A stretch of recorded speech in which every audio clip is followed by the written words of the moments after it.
Yo, what's up? What's up? It's your man Rock Cobain, and welcome back to the Cobain Report, featuring myself, Rock Cobain. We got Tramell in the building. Y'all make some noise.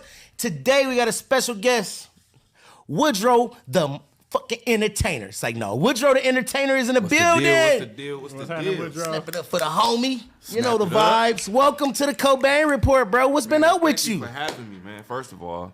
Oh, man, you know it's nothing. We go back a long ways. I just been grinding, man. You know how it go. You Yeah. know what I'm saying? Just you want me to go into the spiel now? Or you Yeah, want me to no, talk go about ahead. Talk your shit, You yeah. know, I'm acting now. You know, I've been doing movies. Okay. I'm still doing Tubi? music. Yep. Tubi movies? Tubi movies. I wanna, hey, disclaimer. Cobain wanna be in a Tubi movie. Come put me in a Tubi movie. I need to be on a ghetto hero, okay? You don't want to be a villain? I be shit, nigga. I think I'd be a good ass, fake ass Tubi gangster. Like, I'm robbing everybody. I'm doing all the shit I want to do in real life. All your dreams can come true. Yeah, nigga, I was in church, so I need to come out and do some of the shit I couldn't do. God damn it. Anyway, talk to me some more, man. Tell me about the music, man. I got my own studio now, Hitsville Studios, Okay. Finally. You know what I'm saying? So Okay. I've been working with a lot of artists. What's the Instagram? Shout it out. Hitsville Studios. HITZVILLE Studios. Okay. But it ends with a Z. All right, located here in Detroit? It's in Redford. In Redford? Okay. So, yeah, y'all check out my man at Hitsville Studios, located in Redford. Woodrow the Entertainer, man. Black-owned business. Y'all support that, all right? All right? Other than that, brother, what's up? What's up? Talk to me, man. What's up in the hood? Man, I'm trying to get to that money. That money? Yeah. That money? That money. We all trying to get to that How the money. acting been treating you? It's been good. It's been good. I'm new to it, but it's something I always wanted to do. It's kind of natural for me, so That's dope. I'm just finally getting noticed a little bit and pulled in certain directions because people see what I've been doing. You know Yeah, what movies you been in already, bro? Talk to him. Let me pull out the list.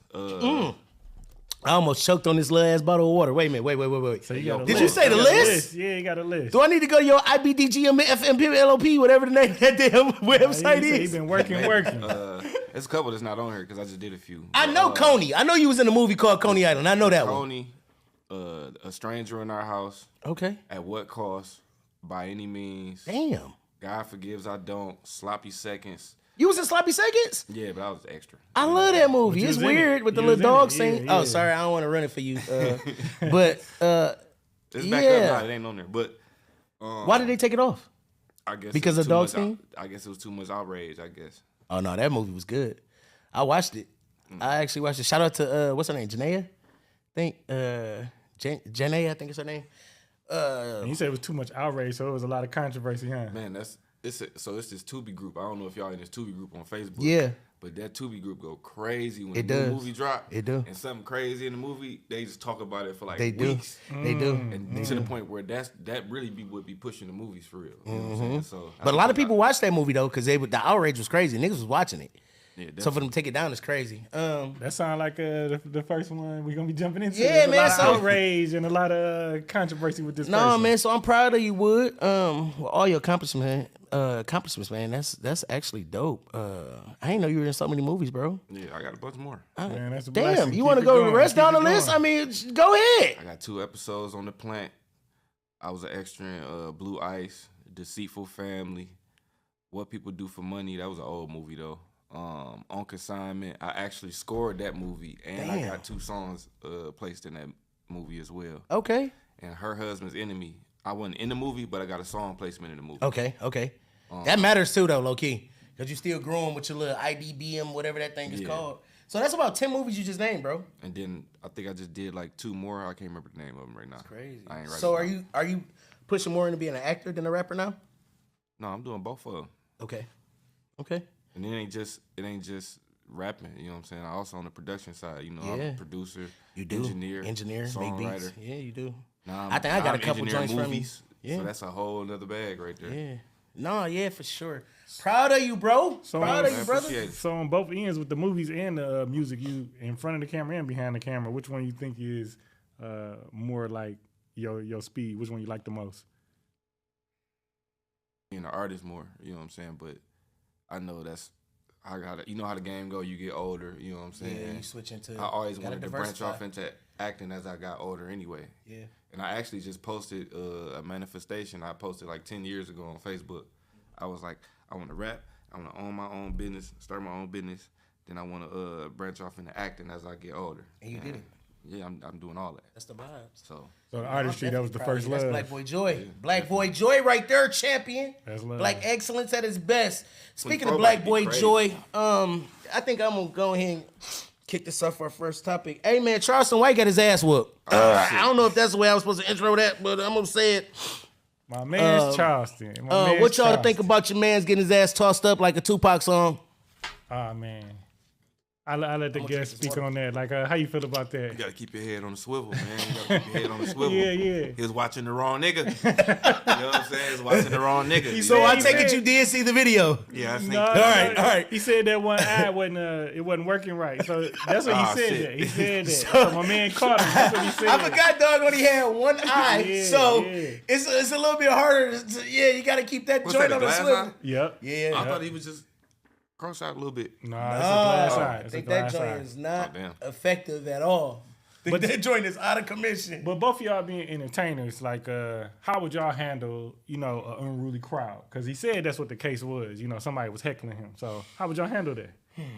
So See, that's tough. it is. I think being a rapper or entertainer in that capacity is a little bit different because if you really kind of paid your dues and went through and built your chops and all that, you done been in a lot of unruly and a lot of environments, karaoke's and all kind of wild shit where people ain't paying you no attention anyway.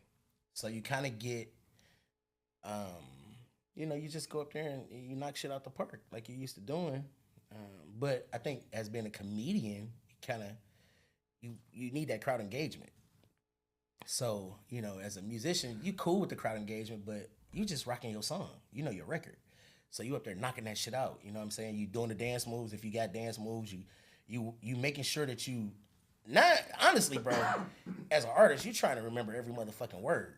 If you got a whole bunch of songs and a whole bunch of records. Because you done wrote so many records, you like, fuck, what's the line? What's the next line?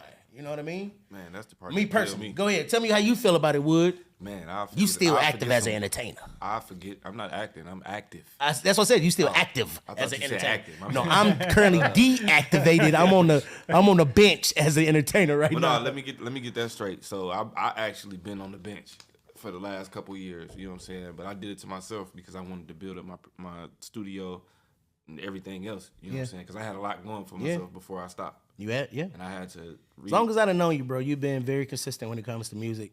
Man, I want this shit, bro. I ain't playing. I ain't gonna hold you up. I mean, I know at least I can talk solid years. I know you've been going, and not wavering and still keeping it going even when others have kind of like, I ain't gonna make it. I'm just straight. You know what I mean? You just keep rocking with it, and that's what I'm proud of you, dog. For all your accomplishments, not giving up on just, and it's a tough field. It's a lot of people that want to do this. It's a lot of people that want to be entertainers. It's oversaturated, but the cream always rises to the top. Yeah. You know what I mean? And debatable, but yeah. You say what? Debatable, but yeah. It's an old argument. We ain't about to do that. But no, yeah. That's real. No, we got time. Shit. What up? We got shit. Let him get to this the podcast. Yeah, let him get to the controversy first. Okay, as far as like how you would handle, an unruly crowd. An unruly crowd. Yeah. First of all, I probably caused it. Have you ever been to one of my shows? No, I haven't had the pleasure. Did you just win a competition for Lil Jon song or something like that? That was crazy. I did a faking the band show, and I performed as Lil Jon. It's kind of like trap karaoke, kind of. Yeah, you went ham though. I seen it. I think he shared it. Didn't Lil Jon share it or something like that? Or yeah, he liked it. Something like that. Yeah, he liked it. That's big. That's big. He liked it, but yeah, I went crazy. And my energy kind of matched Lil Jon energy music anyway. So I really just performed how I perform and was playing his music. So it was easy. You know what I'm saying? Because I perform like that anyway. Yeah, you do. So very high energy crowd, very lit, very songs always. Unruly crowd though, like. Get the fuck on. So you wouldn't did it no different? No. So in a situation like that, for one, you gotta read, relax, and relate. So what you say? Hey, so, nigga, don't move past that quick. We black. You got to put in the book for us. Slow it down. Read, relax, and relate. All right, explain that. Just pay attention to your surroundings. Okay, you talking shit to some niggas or to a nigga. Was you paying attention to who he was with? He might have came with 30 niggas and they over there. Mm-hmm. And then you over here. And now you done got tackled this way. You know what I'm saying? Or some shit like that. Because your eye couldn't catch up. For one, you got to keep your Keep your shit together. You know what I'm saying? If you got an entourage, they got to be on point at the end of the day. But I try not to get into shit like that because shit can get too wild, too many people. But would you engage with the crowd? Like if you see that it's already escalating and, you know what I'm saying? Like he was straight up like, niggas out here with Kobe Bryant jerseys on. Damn, niggas, it's 40 other. You just go specifically say the nigga with the jersey? Are you just talking to me, nigga? Nah, you but could have but he a comedian, so that's what he's there to speak to them. You know what I'm saying? He ain't like doing no songs. Yeah. So I wouldn't necessarily have to. I wouldn't call that nigga a comedian, bro. I wouldn't get that nigga that. Like, What So they you booking just him? don't- you What don't they like booking him Charleston. for? it ain't even, bro, I ain't gonna hold you up. It ain't even, I don't like Charleston, bro. I respect the message Charleston has for our he community. definitely more than, I ain't want to just say like. Nah, just he a more motivational than kind of that, nigga. but I like, so what I like is Charleston's message. I don't like his method. You know what I'm saying? I fuck with his message. I think that the stuff that he's saying about us stepping up, being men in our households again, not he letting not our wrong. daughters and he ain't wrong with nothing what he talking. It's the way the nigga coming across. But think about it like this: if he didn't say it like that, well, we'd pay that shit. And he got a video where he just said, You're right. when I had on bow ties and I was in a city government and I was running with RuPaul drag show and you niggas wasn't watching. He was. Yeah, not But at as all, soon not as at I all. turn around and be crazy and buy some gold chains and turn my eye, you niggas watch. He ain't capping. But, Nah. It's the right? way the world is. It's just If you want to reach a certain demographic of people, bro, you have to be able to relate to them on a different level. The people who you're going after is not the niggas that you talking to. You trying to, yeah, y'all gotta take care of your wives. These niggas sell dope and shit all. They don't give a fuck. Your message need to be the middle class people who actually can hear what the fuck you saying and understand it. The people who you trying to reach, They don't hear what he's saying. They don't understand what the fuck he's them saying. niggas not listening. A nigga still going to sell dope right tomorrow. They don't give a fuck about them kids, none of that shit. Charleston gonna talk himself blue with the crowd that he's trying to reach to. You need to reach to a different type. I personally, like, this is what I always live by, cuz probably, you know. I don't expect an A+ from a C student. These niggas is be grateful that the nigga is a C. That's his maximum capacity. You gotta gauge him and where he at. A C is his maximum. Let the nigga be a C student. Reach out to your niggas who getting A's. Push them niggas up. That's who you. That's what you're trying to do, right? Black family, teach men, pull your pants up, all that kind of shit. Them little niggas, the niggas who you trying to reach with the gold chains, them niggas ain't listening to you, cuz. But you know, So they unfortunately, whooping your ass because they not hearing you. unfortunately, I They mean, ain't whoop Martin Luther King ass like that. He say he disrespect rappers because of the way, I guess based off the shit they rap about. You know what I'm saying? Yeah, right. Now I don't even know if he really listening to everybody to even say stuff like that. But when he disrespect people specifically, they got music. You know what I'm saying? So Yeah. Well, it depends on who. Because, I mean, a nigga like you, I don't hear too many of your records out here. I'm shooting them too. Your shit be dance music, party anthems, and all that, right? So, I be calling girls bitches and shit though. I mean, he do too. He do too. He call these hoes bitches too. Like, we all call, I mean, it's what it is. I think, like I said, bro, his message, I think, is correct. But the method that he's going and probably the demographic that he's trying to reach is a little crazy for what he's trying to pull. But to your point, as far as like the message and who he talking to, unfortunately, I remember in school, like the kids that got in trouble, those are the ones that the teachers took the time out with. You know what I mean? Yeah. Like, and of course they had to because they distracted the class the most. But those are the ones that got the attention. So it's like, I mean, how he gonna present this message? He said, he can't be up there, with the bow tie on and stuff like that because they're not gonna listen. Yeah. I mean, unfortunately, that's just how it go. You're right. I don't know though, bro. Yeah, I don't know. You just throwing on the gold chain and putting on some, and then this nigga 50. It goes back to what we was talking about in episode 1. You know what I mean? Like, you trying to reach a different demographic, but nigga, you just need to go on back to the suits and shit, bro. After that ass whooping you took, you might as well wrap it up. But anyway, about this ass whooping that he took. So you get beat up. So you get beat up one time and fuck the message. Maybe at 50. Go sit your ass down somewhere, my nigga. You maybe shit. I mean, I ain't in the mood to take too many more ass whoopings at 40. So at his age, goddamn, sit your ass. You just got your ass mollywop with a Green Bay Packer. I always goddamn. wonder why niggas always try him. Like, do he just talk crazy to everybody, or because he talk crazy online, niggas want to try him? Like, what? I think it's a little bit of both. Go ahead. I think it's that what you said as far as like he talk crazy, so people want to try him. You know what I'm saying? And it is one of them situations. Unfortunately, you know, that's how it go. That's the space he in, you know, so that kind of come with that territory. It's like an artist. You know, if an artist talking gangster, you know what I mean? Once, you know, they come to the city for whatever reason, somebody want to try him, you know? And I mean, Charleston, you know, he going to be here next month. So he coming to the wrong city with that shit. He better fix the message before you get to Detroit, because they going to beat your ass with some buffs on, boy. And ain't nobody stopping Detroit niggas. I don't care if you bring Dewberry, Hughberry, Stewberry too. Niggas is whooping that ass. You would get him on here? I would bring his ass here because I think that I would have the same conversation with him about literally, bro. I'm very receptive of the message. You know what I mean? Being a father, being a black guy who's trying in life. You know what I mean? Went to college, all that kind of stuff. I understand exactly what you're saying because your message relates to a nigga like me. But does your message relate to a nigga who's already thrown it away and ready to crash out? He ain't listening to you, bro. He ain't trying to hear that shit. He gonna sell dope. He gonna whatever. It's a certain demographic of niggas that just don't care what you're talking about. They gonna continue to wake up. That's what they do. That's just what they do. The niggas who whooped his ass probably is niggas who just ain't trying to hear that shit. They wearing jerseys and shit. Like, he always say that shit.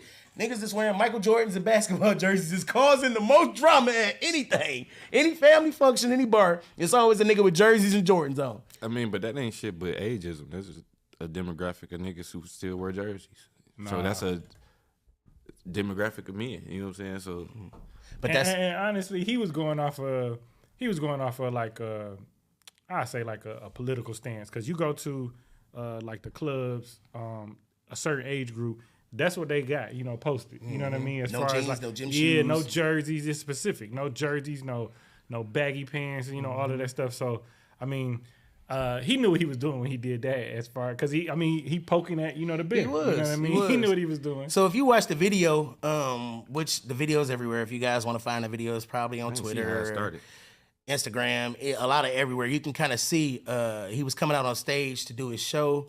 He started getting heckled, and he started to actually go back and forth with somebody that was in the crowd, which is crazy.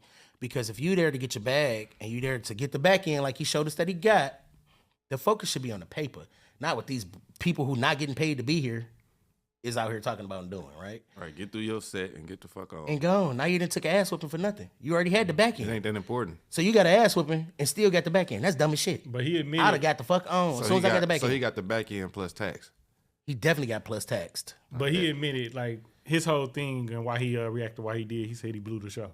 He said he couldn't get, you know, the crowd back. Yeah, so he was like, should I go viral? I'm just gonna fuck it. I'm going viral. Yeah, niggas do anything for clout. You done took an ass whooping for clout. And at that age, like, that's at 50 years old with one eye, you took an ass whooping for clout. Yeah, that's fuck it. I'm just gonna go viral. The nigga hit a nigga with a flower pot, bro.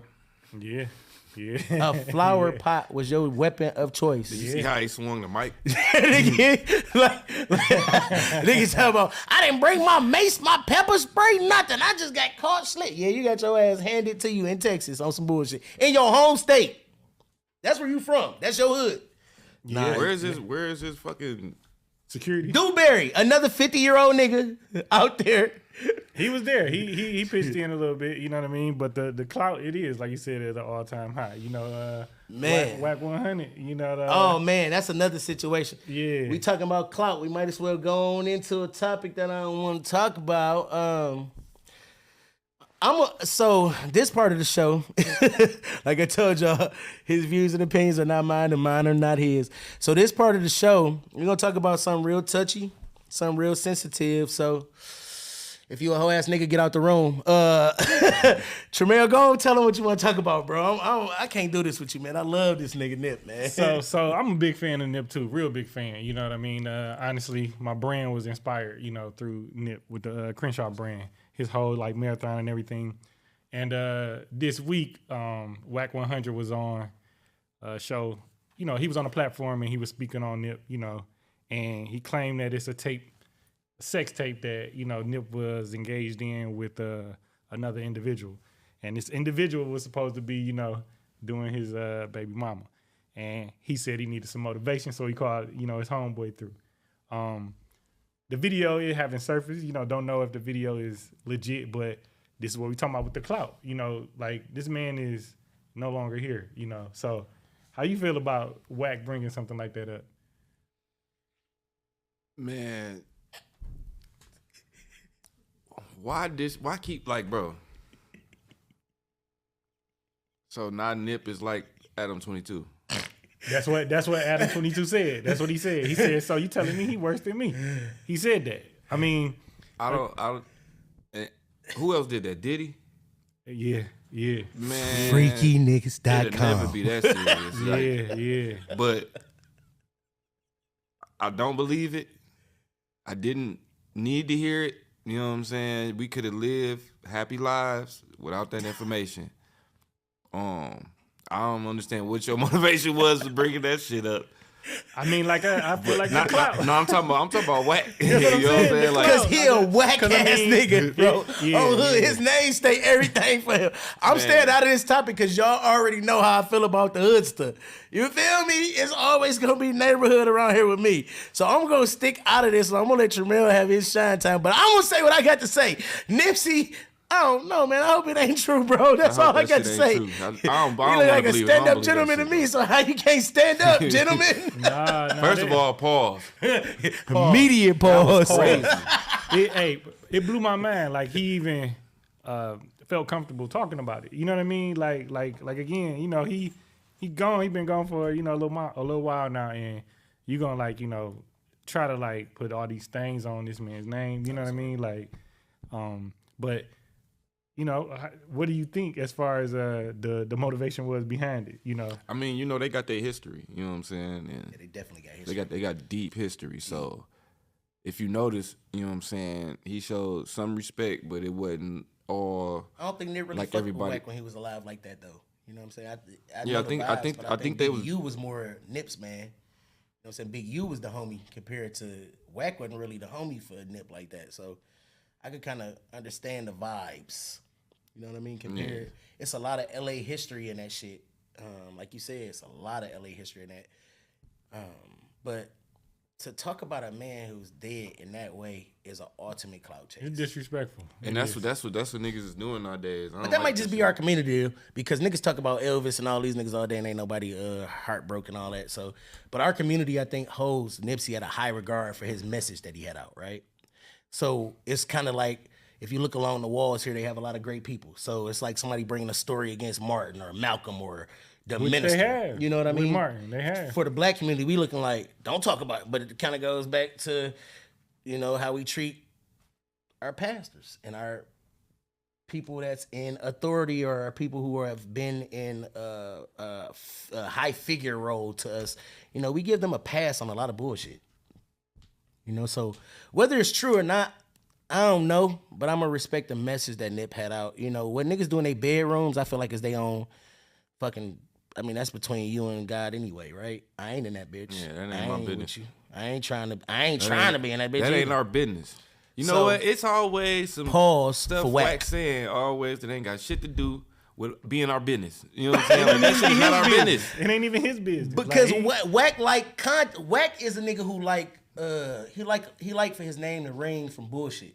You know what I mean? Like he's in the he's game of definitely a content. clout chaser, bro. That's the game. That's the shit you got to deal But he with. stay relevant. We talking about him right now because And that's he the keep whole point. talking shit about, you know what I mean? And that's the same thing Charleston was doing. That's why I say if he didn't say it in this way, would we even care? Would we even know about it? and like you said, so that's the game of content. So how far and what's the extreme you think that, you know, what's the line you cross when it comes to like, you know, going for the content? Man, I'm not breaking my character for nobody. Unless it's anger. Then you know what I'm saying? I got some control over it, but you know what I'm saying? I mean, emotions are they real. That's But no, at the end of the day, that's the black man needs to control their emotions. You know what I'm saying? That's the problem with everybody today. I agree. Yeah, because we definitely have that stigma of being an angry black man, and you have, you know, the angry black woman stigma. That's a whole nother. That's definitely out here about us. But at the end of the day, I don't think that Charleston is necessarily an angry black man. I just feel like he's pushing that message on a dead horse. Nobody's hearing that shit. You preaching to the choir. You know, the people who, they just not hearing that shit, bro. Street niggas not listening to this nigga. They laughing at this nigga for sure. They watching the nigga, but they ain't hearing that shit, man. He ain't even. So who is reaching everybody? Like if that's the Suki Hana. Jesus Christ. Yeah, everybody Leo Brown and all that. Yeah, they want to switch. You don't think they want to switch? I mean, that's what's being promoted. Pause. Hey, bro, I'm just rapping lyrics. What did you mean by that? They just want to switch. Switch. That's the record, right? That's what's being played every day, all day along. Internet content is. No, I'm talking about, like, I understand that's getting through. That's what's being pushed. That's the message. But as far as like the message that he trying to push, like, okay, if that's not the right way to go about pushing that message, then what is? They're not playing it. We know this. We know how. I mean, radio promoters and programmers program the music. They're not putting in anything that's teaching us how to beat anything. Name one number one song that put on for the, like, really talk, like, what? Give me one. One record. It's been a long time. One record. Jesus Walks. I was going to say that, right? But you're probably right. I can't think of another record that has been something that promoted, you know, us being great fathers, great family figures, going to work even. How about that? I'm an entrepreneur, I'm a hustler. It's nothing wrong with punching in, bro. I know niggas who live great lives. I'm not downplaying entrepreneurs at all. I know niggas who live great lives off punching in, though. I feel like you got to do both. If you bought that entrepreneur life, you know what I'm saying, because it can get slow. You know what I'm saying? It should get real. I feel like you should do both. So I can probably speak to this category a little bit, or this topic a little bit harder. I own my own business. You know, I started a store at 35 years old, I think it was, Dow House in Lansing. Right. And everybody knows I'm a social worker, you know, by trade. I've gone to college, got my degree for social work, been doing a lot of years. I left the social work industry and just opened a business, literally, right? A lot of sleepless nights, a lot of all that. So, but I'm back in the work field now, because for me at that point in time, the entrepreneur life wasn't for me at that specific time in life. I have a 10-year-old, I have children, you know what I mean? I can't wait for the downtime compared to other entrepreneurs who can work through the downtime. I need it to be all the time. I need to know what's happening so that I can plan for my life's journeys, you know? And I really live by your kids didn't ask to be here. So sometimes you have to make those kind of sacrifices to say, I want to be an entrepreneur. I swear to God, I want to do this so bad, but I can't go through the financial downtimes because rent, lights, cable, clothes, shoes, socks, t-shirts, drawers, gas, all that stuff happens daily, monthly. Like, it's not just all right, I'm up 6,000 this month. That's cool. But everybody's not a person who's like, you know, some people just need to punch in, dog. You know, it's cool too. And we have to change like the vibe of niggas punching in, because what we're doing is teaching these young kids that you got to be a rapper, you got to be a boxer, you got to be something like that that's going to be, you know, easy, quick, fast money or whatever. But back in our day, before I was even, bro, they went to Ford and Chrysler and GM and the plant and UPS. You wanted jobs. Niggas wanted the post office. Niggas wanted that. Nah, niggas laughing at you for working at FedEx. They laughing at you for working at UPS. These are jobs niggas really wanted when I was growing up. You know what I'm saying? Like, they really wanted these joints. Now it's like, nigga, you work for the post office? Well, it's a reason for that. For one, what they paying now, they was paying back then. But back then, that was considered a lot of money to be being paid. Now that's damn near minimum wage. Well, the pandemic changed a lot. Yeah. So shout out to the pandemic. Yes, shout out to the pandemic. One time for the pandemic. 2 times for the pandemic. But anyway, with that, I think that with that influx of money that came in, right, people kind of got used to people being able to spend that kind of money. So when we were up, I mean, they were giving out $600, $700 a week. I know niggas who don't make that. No, I know niggas who don't make $100 a day right now, bro. That was a false sense of security. For real. Yeah. Niggas $12, you make $12, $13 an hour. I mean, I know niggas who don't make $100 a day right now. So they passing you out $100 a day to sit at home. Niggas got used to it. So everybody jacked up the prices. Food prices went up. Car prices went up. Everything went up. But then when they snatched the money, all that shit stayed up. That's the problem. But our money went down. or the regular average Joe. It stayed the same. Or it didn't. It went up, but it went up a little bit, not too much. Yeah, inflation. It ain't go up enough. It's always gonna be inflation, right? But I believe the pandemic pushed inflation at a crazy pace for those 2 to 3 years, and now, niggas don't got the money like that. You know what I mean? So I don't see nothing wrong with punching in, dog. You know what I mean? I have lived a great life. I've raised all my children off punching in. My kids are successful. My kids are clean cut. They spoiled as hell. Beyond, but I've been able to do that off punching in. That's not everybody's journey, but we need consistency at the end of the day, like you said. Yeah. That's where it's not for everybody. You know what I'm saying? Because it could be a month you don't make nothing. But can you actually survive and not make nothing? You still got to eat every day. You might have kids. You got bills. You might have a girl. You might have 2 girls. You know what I'm saying? For sure. But you got to I just think that we got to stop making it look like it's crazy. Like his message on dudes being men and getting back to the old fashioned way. I fuck with Charleston for his message. But his I just think his delivery is a little wrong. So, but to the point he was saying, as far as like how do you deliver the message? You know what I mean? Like they need to change the music. That's a big thing. You know music what I mean? Music is it, bro. It's the, like I said in the first episode, it's really the pulse to our life. Some of my best memories are always equated with a song. If you ask me right now, Drew Hill, tell me, I can tell you who was my girlfriend, where I was at when I first saw the video, all that. I'm gonna just start stumping. You know what I'm saying? Like, you hear me? Hood, but no, music is definitely emotional, and it got like a psychological attachment to it, But as far as that, position Charleston taking for, I don't want to call him an activist, but taking on like trying to keep the people in line and stuff like that. That's a difficult position to be in. When you got mothers talking to their kids like how he talking to the to the people in general. You know what I mean? Like it's some mothers that's talking to their kids. I know mothers that call their kids out of their names. You know what I mean? Like, and that's mama. So all right. So y'all remember old boy Boonk? Yeah. Oh yeah, Boonk Gang. His mama. Delivered. Yeah. If you've been watching Instagram, his mama been going crazy on him on the internet because he changed over to. He was John Gabbana, but now I think it's something about John Bible or John something. He's changed. Switched up again? He's converted to Christianity. He holy now. Like he's super saved now, right? Yeah.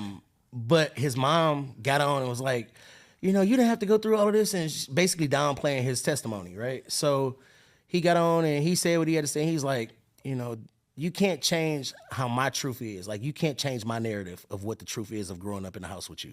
She came on that mud, called him every B word, everything in the world, bro. You had to go to his page and check it out. You check out his Instagram. Ty Tribbett even commented on the video and was like, bro, I feel, like I feel so bad for you that you got to go through this. And he like, I've been dealing with this my whole life. This my mama. She kind of proved what he was trying to say, it seemed like. But that's what I'm saying. And especially with young men, because the mothers, they can't, be a man, of course.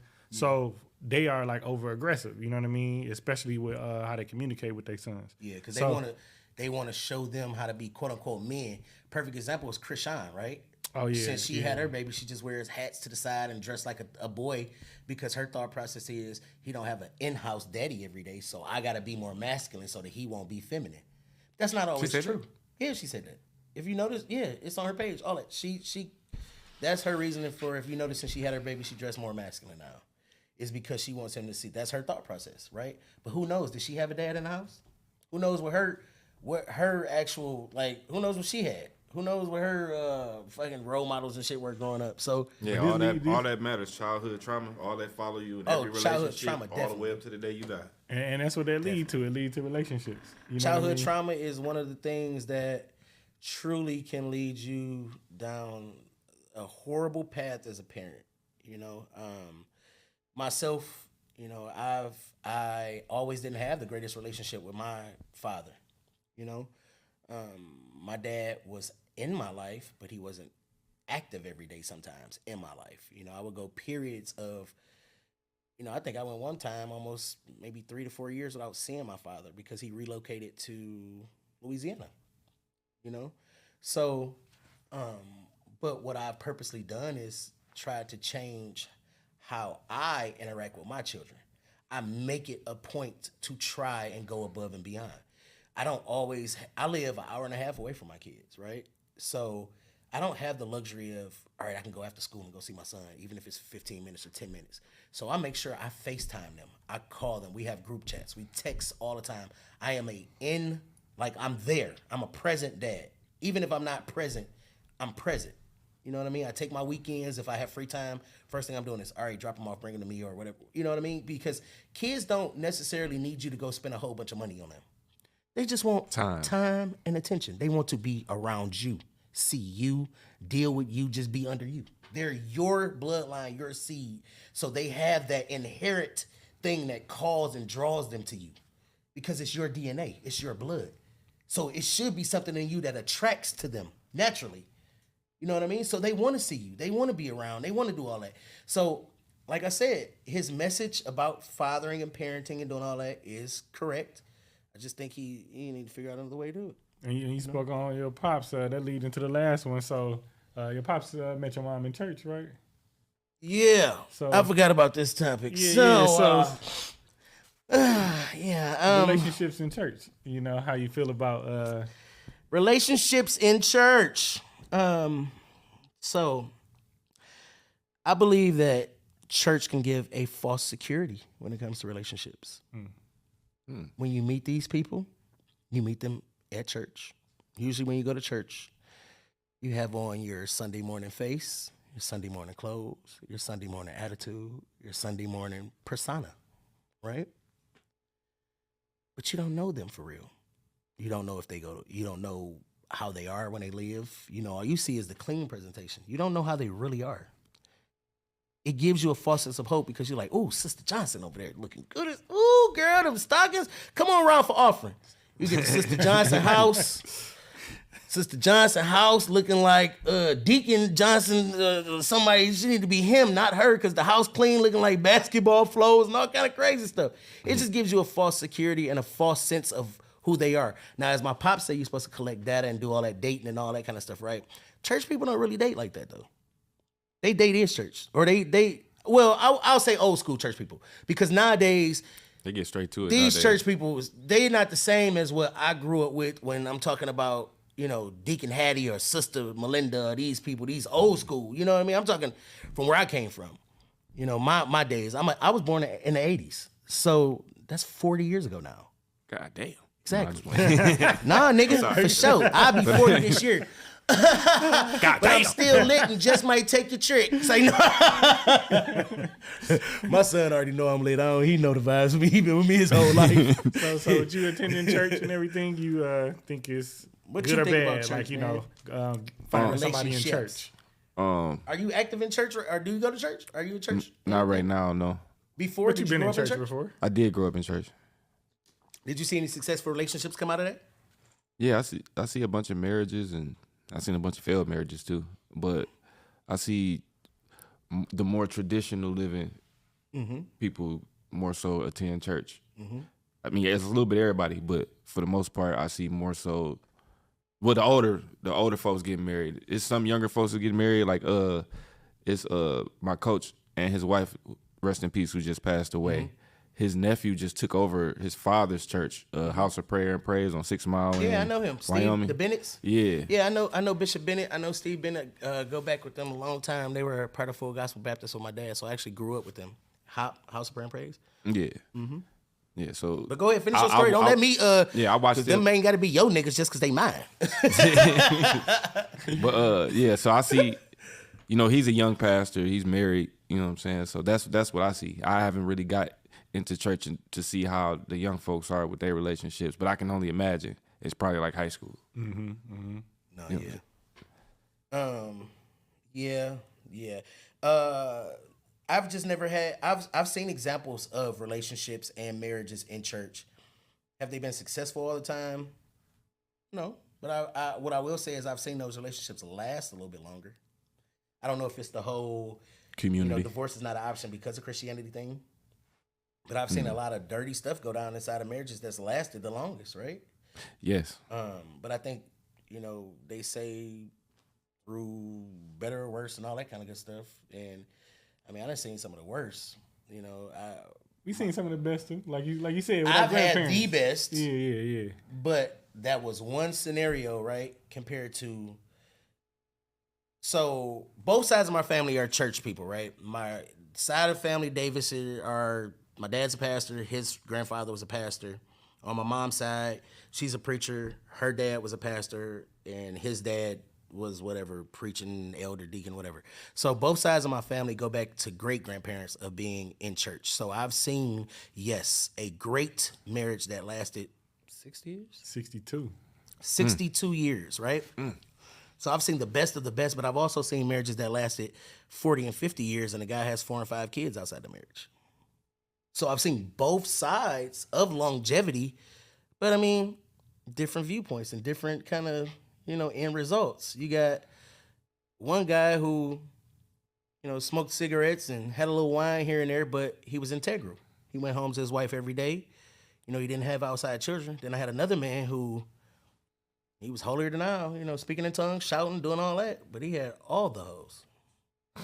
I think it boiled down to though when it comes to I'm talking, bro. I'm not even gonna get in this conversation because my mom just went on a tangent about this, about people talking about the family on these podcasts and all that, and I'm not about to go there because. But I gotta speak my truth though. But what I say, the vibes. But I say it boiled down to what he's talking about with our grandparents. He believed in church. You know what I mean? Like a lot of people playing church. So it's a big difference. Like nowadays, it's even worse. Yeah, they're not even playing. They just showing up. So it's a big difference. We're gonna touch on that. That'll be another show. Yeah. But like you said, it seen all of those different dynamics. Within the church when it came to relationships. Seeing dudes coming to church every Sunday with a different wife. You know what I mean? Like, for real. Every Sunday. Yeah. And he would introduce them. That's tough. Like he it was introduced the them? first. Yes. Each time, like it was the first. So I mean, like I said, we go into that. That's crazy. But yeah, I mean, like you got a lot of different dynamics. Yeah. The same church. The same church. Different women. And every Sunday. I think another thing that I notice is it doesn't allow you to know what their true work ethic is. And what's their drive, because all you really see is the Sunday appearance, right? So you don't get to see just her drive for real, or his drive, because you got a lot of dudes who dress up for church and look good, but they go home and sleep in their mama's basement. So we can't just put it all on the girls because it's both sides of this. You know what I mean? You got bum dudes, but they dress up so good, but they don't tell you that they got an alcohol addiction. They don't tell you soon as we leave church, I'm going to get a bottle, and we turn it, you know what I mean? So you get to see, like I said earlier, it gives you a false sense of security about a person. Yeah, I see what you I'd rather meet you in the club and know you you like to twerk and you whatever, than to meet this facade and then get home and I'm like, damn, she don't even clean up. You know what I'm saying? Like this ain't, but she look good in stockings in a church, in a St. John suit. So that's my, real. I don't know. That's my own little personal spiel about it. Y'all drop what y'all want to drop in the comments too. Let us know what y'all feel about it. We're gonna go more into this as far as church relationships and we're gonna talk a lot about church this season. Yeah. But yeah, I mean, that's some of the dynamics you see, like you said, as far as guys, putting a representative on coming into church on Sunday and then taking it off after you leave out. As far as and they the biggest dope dealer in the world. I done seen a they couple. Pay tithes, God they bless pay their tithes. God blessing all the trap. Man. They pay for the organist. They pay the organist and they tithes by themselves. Yeah, pay them tithes. Yeah. Pay the tithes and bless the streets. Yep. Yeah. So, all right, guys, we about to wrap up episode 2. I'm gonna let these guys have their final remarks and say what they want to say. If they want to bring anything else up, and we're gonna come back and get on and get ready for episode number 3. Did y'all talk about the Diddy stuff? We need 15 more minutes. We got as much time, I think, as because I don't think we hit our thing yet. But damn, my phone dead. Yeah, we can. We right there? We close. Yeah, But you can close out with it. What you think about it? Yeah, let's talk what's about going on with Diddy. Diddy. You can close out with that. It's been a long time coming, ain't it? Man, he's not the only celebrity, bro. I'm sure. I've been hearing I heard somebody I ain't even think that about. I don't even want to. I'm gonna just let it play out. I don't really speak on stuff until it play out because you never know. Yeah, you talking about the local dude here? The local rapper who got caught up on something like that not too long ago. Ooh. We're not gonna talk about that. Nah, because I I don't would- yeah, I want to wouldn't- get I jumped would- outside. I'm okay. I drive an hour and a half, but I don't Them want to get niggas jumped. live over here. Yeah, I don't want to get That's jumped. what- Them niggas, you don't live here. I You gotta ain't live got here. to deal with I that. gotta live here. You don't. You don't. You gonna get me in trouble. Yes, I am, Day. And listen. I'm not about to be fighting these. But No, so, that was wild too. That was wild. that's wild. And y'all can do y'all Googleizations as Reed would say, because I don't have time to be putting. But what I will say is this, right? A lot of the artists and a lot of the entertainers from the 2000 era or late 90s, early 2000 era, those times were a lot different. Definitely. In 2000, niggas was still pulling up the girls' high schools. I graduated in 2002, and it was a 27-year-old nigga at my prime. And his girlfriend was graduating high school with me in Louisiana. You know what I mean? Yeah, me So- too. It was definitely the older niggas getting the girls. Yeah, for sure. In those times, it was a different era. I don't think it's right. Any way around you cut it, right? I got a daughter, so my vibe, like I was telling him earlier, my whole viewpoints and vibes have changed a lot on life because I have a daughter now, right? So even shit I used to would do back in the day, I ain't fucking with. Like I ain't trying to look at no 25-year-old at 40 right now. You know what I mean? Just personally, like, because I know her thought process ain't where my shit is right now. Yeah, with all that I got going on mindset in my is life. everything. But you got to think, a lot of niggas date at their age too. That's the unspoken thing. A nigga ain't gonna go for a female he can't afford, because he know he can't afford her. So he gonna tap out. He gonna go to who he can afford. And 9 times out of 10, he can afford a young girl because they don't want shit but a pizza and some weed and a little liquor, and he gonna hit. You know what I mean? Yeah, for me, as far as the Diddy situation, I think it boiled down to a lot of like personal issues he got going on. I think he got I never met him, but just like from the report and different stuff that she spoke on, I think it sounded like he got like self-esteem issues, like he got ego issues, from the accounts that the security and the other people around in the camp been talking about. I think that he got, some real like personal, issues with women for whatever reason. And it's sad. It's sad and it's unfortunate, because I don't think it's over. I think he got too powerful, man. Like he just got too powerful, like to the point where you can just tell people to do anything and they just gonna do it. Yeah, I think that. And you can hurt people's money. You can stop Yeah, people's you can. career. Yeah. You can like with that kind of power. Once you get drunk with that shit, That's it. That's the truth. Do you think the power is still gonna be there after this? Y'all think they gonna He Weinstein him? losing it now. Y'all think they gonna Weinstein him? Well, you think he gonna get that bad? Where he want Harvey? Yep. You think they gonna R. Kelly him? 30 years? A surviving Diddy would be lethal. Yes. The only reason I think that they're gonna do that because of the his all- arrogance. He posted and that post was gonna I think get him in trouble. I think he should have just left it alone. He posted enough is enough, like he the victim. You know what I mean? Like, come on. Yeah. So I think But he the gonna be in there. And harsh they're gonna be making tracks, Bad Boy / Trapped in the Closet for part sure. such and such. Yeah, they're gonna be in there. Yep. But what I also think, and then and don't play, and it don't really help that he hasn't had the best reputation for treating his artists as well. So it's gonna be niggas that is willing to come on out. But back to what you said, I didn't want to cut you off earlier. How many dudes? I mean, it's a lot of niggas with insecurities when it comes to women. It's a lot of niggas that, But it's a lot of them behind the scenes. Like he mentioned, the ones that was coming to pick the ones up from school, and as far as just like you said, as far as the number ones, it's a lot of them behind the scenes that's doing the same thing. That's like abusing women. You know what I mean? That's sleeping with underage women. You know what I mean? Because of all these insecurities that they have. Like if you're an adult man and you dealing with women like half your age, if it's not just something that you're into, I feel like that's an insecurity because of for whatever reason these females, you don't gotta meet them on their maturity level type of thing, but when you're dealing with a more mature woman, you know what I mean, your age, it's a lot of things that they might not put up with, that the younger ones will. And I feel that's where they end up going that route, because a grown woman gonna apply that pressure, and a young woman is not gonna be this. She is, and that's why I say a lot of niggas date their wage versus their age. But then you have, so let's go on the opposite spectrum where you have dudes who powerful dudes, you know, they get money, but they choose not to date people that's their age. You know what I mean? So I'll just throw it out there, right? My dad's in his 60s, right? He not gonna date nobody that's probably over like 30, 35, 40 maybe. You know what I mean? But that's his own specific cup of tea. You know, he ain't out 35 here. 35 grown as hell, though. It is, right? But he's 60. That's half his age. But that's his cup of tea. That's what he likes. That's his vibe. So going back to what you were saying about, you know, guys having, if they choose to date older, you know, or date more mature, because he ain't dating his wage. He dating what he like. But this is the balance of men and women.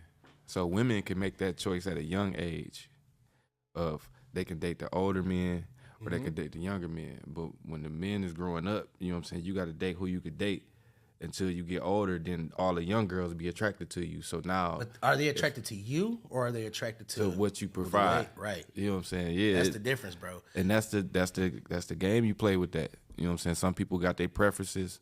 Some people prey on that. You know what I'm saying? I think that's where Diddy slipped into, was he went from preference to Preying on him like him being, you know, they're his prey now, or being a predator. You know what I mean? He went from. I feel that's hard insecurity. But it's hard to kind of. I wasn't in the bedroom. None of us three was in the bedroom. That's a rich ass bedroom. Right. It's a little bit over our wage, right? Right. We ain't gonna be in them kind of bedrooms. I don't want to be in them bedrooms because I done seen dudes coming out saying what happened in these bedrooms with him too. Christian Keys. It's a lot of people that's coming out. That's what he was just. That's what he was talking about. I thought he was talking about TP. I don't want to say his name because the nigga, he make too much money, and I don't want these videos strike. So, but I thought he was talking about TP because he an actor. So I would think he was more in the TP vibe than. I was reading the comments. Who did they say it was? It was either him or it was somebody else. The dude that Dame beefing with. That owns some cheese, Lee Daniels. That's what they were saying in the comments. I don't know shit. I don't even know that. That sounds. Now that might be more realistic than TP because I don't think TP would risk it all for no. I mean, I just can't see his integrity seem a little different. But like I said, none of us are in these people bedrooms. Right, and I'm not like, you know, pushing for him to you know, go to jail or nothing like that. But I think his actions and his attitude, I think it's gonna get him there because I don't think he's gonna show no type of remorse or. You know, that he did any wrong, you know, and that's what's he tried to. He tried to. Remember, you talking about Diddy, right? Yeah. All right, you remember when he just accepted the award and then he thanked Cassie? That was a shot, low key though, because remember he did the song for her too, right? The song with Bryson Tiller that was supposed to be dedicated to her, right? Now you dedicating this to her when she's in a relationship, right? On top of this, you got with a broke nigga. Sorry. But she in a relationship. Then not in a relationship, she married. But on top of this, you with somebody, right? That's in the audience and you shot out another woman, right? And that's what you're talking about. You know what I mean? I think that was like I don't know how to look at that. Yeah, so the real question is, how does Carisha feel? I'm wondering how the city girl feel because she got to be down 500 right now. But what was you saying as far as that? Because she been quiet. Why wouldn't she? Because she still. I mean, they just had photos of her just with the nigga last week. She ain't dropping the bag. She ain't gonna leave him. That nigga about to go over the ice wall. But bro, all right. So let's put this in perspective, right? She had a lawsuit. $30 million 2 days later. 1 day later, 24 hours. I'm sorry, 24 hours later, she had 30 million, right? Yep. So that set a precedent to say, all right, if he did anything to you, this is the time to shine, baby. Yeah, 50 laid the whole play. He was like, not everybody gonna sue you. All your partners gonna back out. You might as well sell me revolt while you can before they try to. Because they gonna take it from him. But it was the New York law that was put in place. That Survivors Act. That's what it's called. Yeah, when you get 20 years. No, right. You get that exactly to go back, but they only had a year. It just expired, like, you know, not too long after she had put her case in. So it was like, I don't know who it was that, you know, put it into place, but they allowed them a year to go back. You know what I mean? They take the statute to take the, you know, limitations off of the, like, you know, case or whatever. I heard. Well, I was watching some podcasts a couple days ago, and they said Cassie sued him the right way. Yeah, she sued Revolt. Yeah, she exactly. sued so he can't fake the money. Yeah. So what happened was it triggered the law. It triggered the insurance that they had. So the money really didn't come out of his pocket. It came out the insurance company's money, which is even crazier because it's like he's still up. But they dropped him. The insurance. Oh, of course. Insurance Or definitely. Revoke. I mean, no, I'm talking about not Revoke, but okay, I'm tripping. Never mind. No, That's he other people stepped that down dropped from Revoke. You know, the school dropped him, and then it was something else that dropped him. Like Ciroc. Yeah, Ciroc. Yeah. They dropped him? Ciroc. That was a bad. I think They was going bad anyway. Yeah. But No, or maybe this was coming out and he knew that, but we didn't know yet because this wasn't shit but 5 months ago. right. Yeah. Right. So I don't know. I think that he's gonna have his day in court to be able to do whatever he needs to do, and to be able to get his story across. You know, the way that he needs to get it across. Praying for everybody involved in the situation, man. So we're gonna wrap this episode up. Uncle Ray, thank you for having us in your boom boom room. We'll be back. Pause. Next. That was crazy. Bro. This is Uncle. Listen. What did you mean by that? This is Uncle Ray's boom boom room. It is the room that we may have to get a little boom boom. You ain't never watched Life? Yeah, You pause. seen Ray's boom boom room? Yeah, I'm joking. Damn, man. Shout out to Uncle Ray for holding us down. Nah, we appreciate you guys for tuning in. Thank you for having our special guest today. Yeah, shout out to Woodrow the Entertainer. Hopefully we'll have him a few more times this season. I want y'all to comment, like, subscribe, share, tune in to the Cobain Report featuring Rock Cobain and Tramell. See y'all next week. We out. It's a wrap, bitch.